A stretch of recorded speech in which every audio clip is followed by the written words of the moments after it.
নয়, সময় আর ভোগান্তিরও হিসাব। গন্তব্যে পৌঁছাতে মানুষের ঘন্টার পর ঘন্টা অপেক্ষা আর বৃষ্টির সাথে প্রতিদিনের সংগ্রাম। সপ্তাহের প্রথম কর্মদিবসে ভোগান্তিতে পড়েন কর্মস্থলমুখী কিংবা জরুরি প্রয়োজনে মানুষ।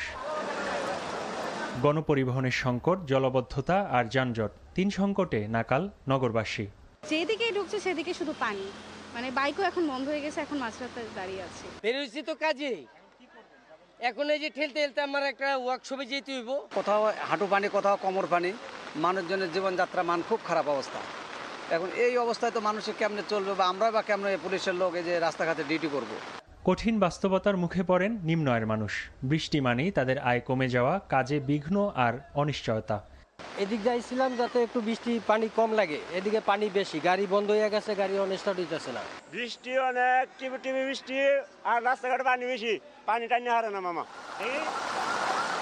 এদিকে আবহাওয়া অফিস জানিয়েছে, সক্রিয় মৌসুমি বায়ুর প্রভাবে আজও দেশের বিভিন্ন অঞ্চলে বজ্রসহ বৃষ্টির সম্ভাবনা রয়েছে। ফলে রাজধানীতে জলাবদ্ধতা ও জনভোগান্তি আরও বাড়তে পারে। ভারী বর্ষণ ও জলাবদ্ধতার কারণে রাজধানীর বিভিন্ন স্কুলে চলমান অর্ধবার্ষিক পরীক্ষা স্থগিত করা হয়। আবির আহমেদ, এনটিভি নিউজ, ঢাকা।